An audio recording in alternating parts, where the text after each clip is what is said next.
there are all different ways that vehicles can compare. They could be in the same segment. They could have V8s. They could both have manuals. They could be all-wheel drive. On this particular one right here, it's just about price. They're within about $1,000 of each other. Tesla CYBERTRUCK and a Jeep Wrangler 392. Earl Grey and the DeLorean of pickup trucks. Bruh, you're off your rocker. They don't compare. Actually, they compare in a lot of different ways that you wouldn't be, like it's really weird how they compare. But we're gonna try to put it all together. We're gonna tie it up with a little bow and see what we can do about it. Are you ready? Welcome to Hollywood. The Jeep 392. Folks from my generation, I was hatched in 1980. Back in the 70s and the early 80s, CJs, you could get a V8 in a Jeep. But as the Jeep progressed through, they pulled the plug on that. Can you imagine a Jeep with a 318 under the hood like a YJ, or a TJ with a 360 matted to a 6-speed manual? Probably never would have got that. But anyway, they finally did it. And they put the 6.4 liter, the Scat Pack Charger, the Scat Pack Challenger. It's in a whole bunch more shit than that too. The 2500 gasser engine, but right there, look at that.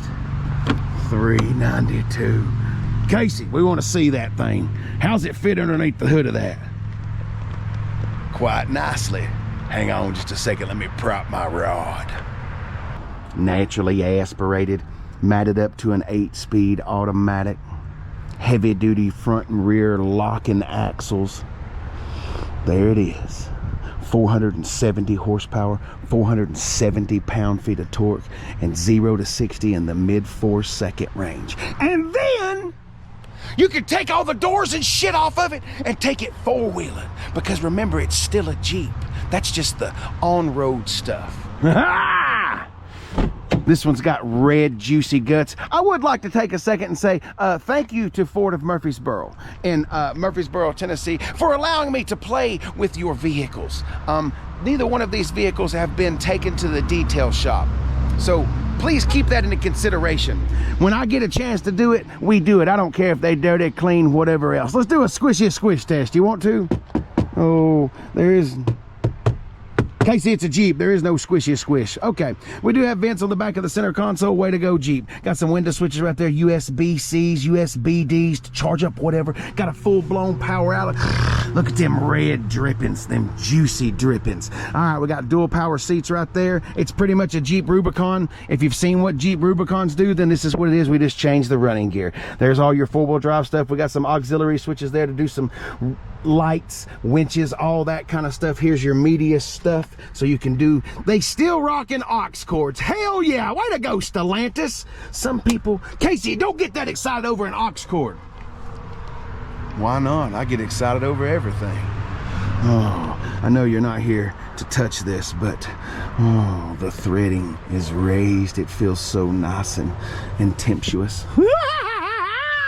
Let's climb on up here. Got a big, huge, girthy screen. Let's bring this hog to life.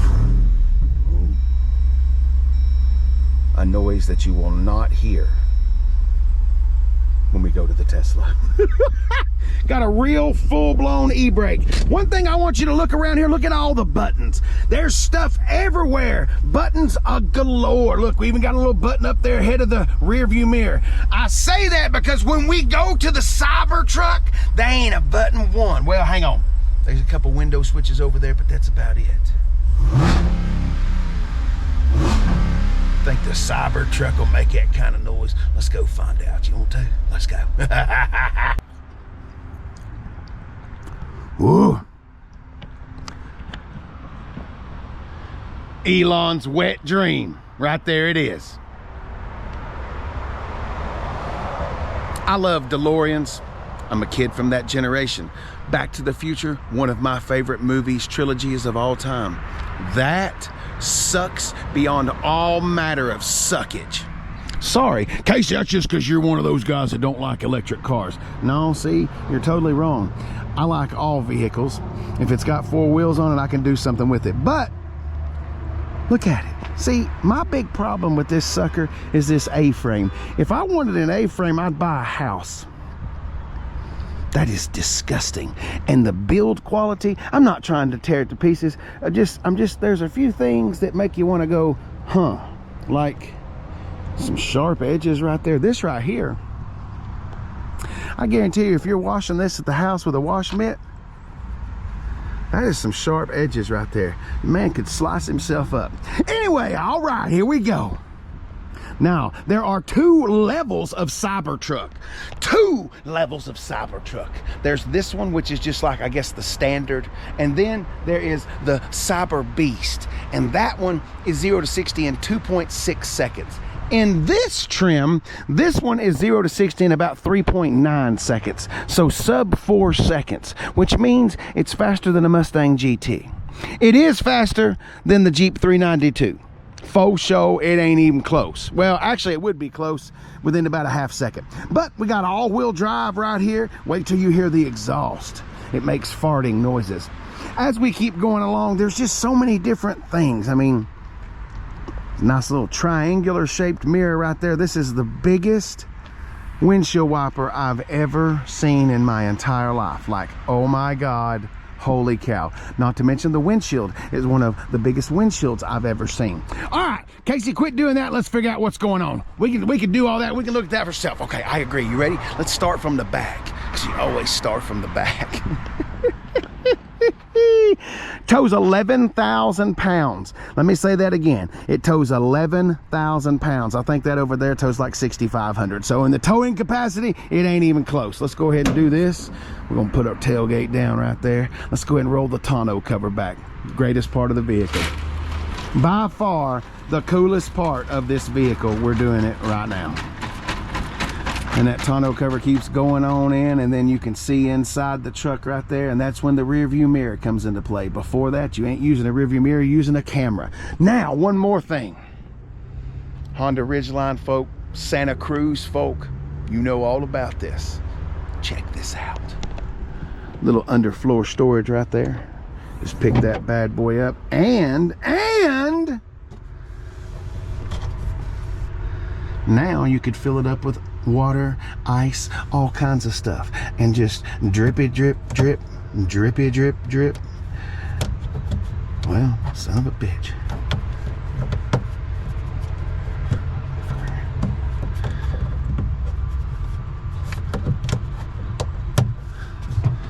Alright. Now, as far as power outlets, I will say this: the Ford Lightning smokes that.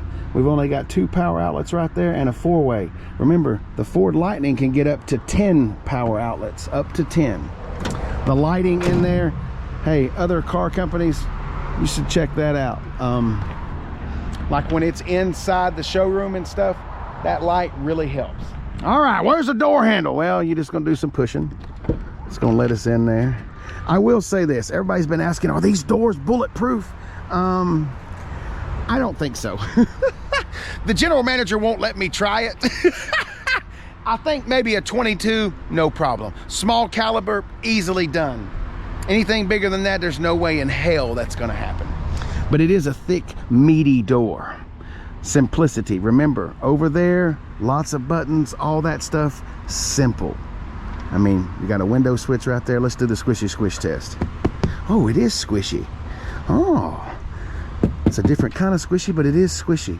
Power window switch, there's your little door handle to get out right there. We do have vents on the back of that center console. You've got a nice big huge screen right there. Got heated seats in the back. I don't think there are cooled seats.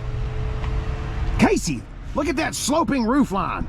I bet that destroys headroom. Well, I thought so too, but the way they've got it sitting down, I mean, I'm 6 foot, 6'1" if I stand up or sit up all erect, but I still have room between the top of my head and the glass panel roof.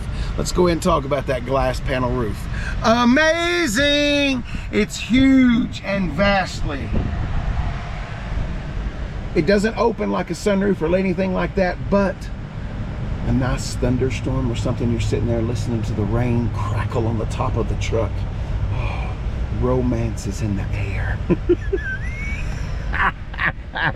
There's a look-see up front. Look at all those non-buttons. That is an 18.5-inch screen. Let me say that one more time. That's 18.5 inches. My very first TV when I was a kid, I remember when I had an Atari, my parents bought me a 19-inch TV. But anyway, got a suede headliner all over there. Looks like a guitar head to hold up all that. See, it's just weird shapes. Another triangle shape. All right, look at that suede though. I don't know if it's actual suede because doesn't suede come from animals? So it's some kind of a bio suede, but it does feel nice and good. The welds are so weird looking to me on the stainless steel. It's just, look, the fit and finish. I'm not knocking it, but it just, I don't know. I'm not knocking it, I'm just saying, it's just stuff I noticed because this thing new was what, $90,000, $100,000? I don't know. I think the Cyber Beast is over 100. All right. Casey, I want to see the engine. Can you show us that engine? Well, sure I can. Let's get in there and show that. That's something else. Now, I know Tesla was the one that invented the frunk. I just like saying the word frunk. But I know they invented the frunk, but you've been frunked out. Tesla's frunk is not getting it done. Let's open it up.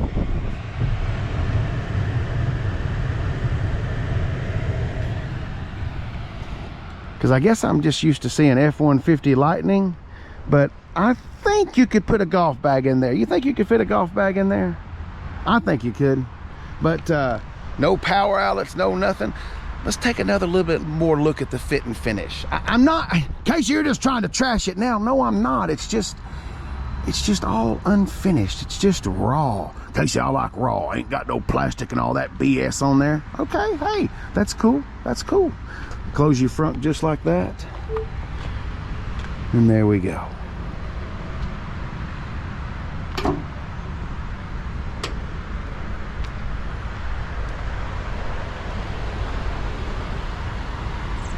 It is huge.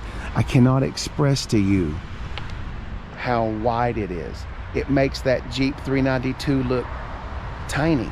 I'll tell you what, before the end of the review, we'll pull it over here and I'll put it next up to that Raptor right there so you can see. That's a 37-inch package Raptor. So that's like the upgrade Raptor. We'll see how it compares over there. And I still haven't even aired up the suspension because that's amazing too. All right, real quick. The steering wheel sucks. I hate that thing. You cannot drive one-handed. It feels so weird. Not to mention this thing slithers. It doesn't turn, it slithers like a snake. Slithers. Steering wheel sucks. I don't care. Nobody. It's a race car steering wheel, Casey. I don't care. All right, let's turn the flow down here just a little bit. How do I do that? Fan. Ah, there we go. There we go. We can just turn it off for a second. All right, everything is done right here. If we want to close the tonneau cover, look up in the rear view mirror right there. Let's close that tonneau cover.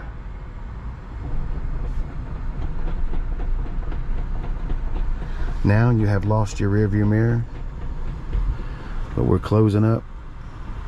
Everything's done from the screen. There's some kind of code I still can't get in the glove box, but open the front, we can adjust the ride height. I've already put that in there. Let's see here. Toy box. I mean, we're not going to spend a lot of time on this. This is standard Tesla fare, okay? We've seen all this stuff before. If you've seen a Tesla Model 3, Model S, Plaid, something like that, it's no different than anything else. Big, huge center console. Lots of storage, lots of room in there. Got a little light right there.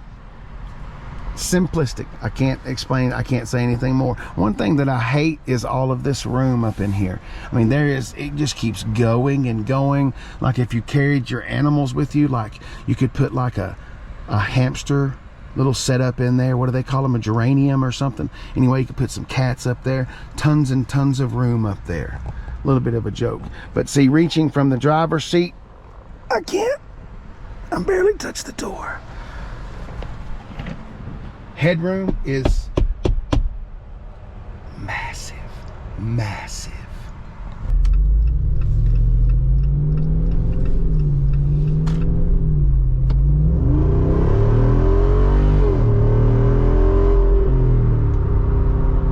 All right, before you get all weird and start, this is an idiot, he's stupid, blah, blah, blah. Hold on a second.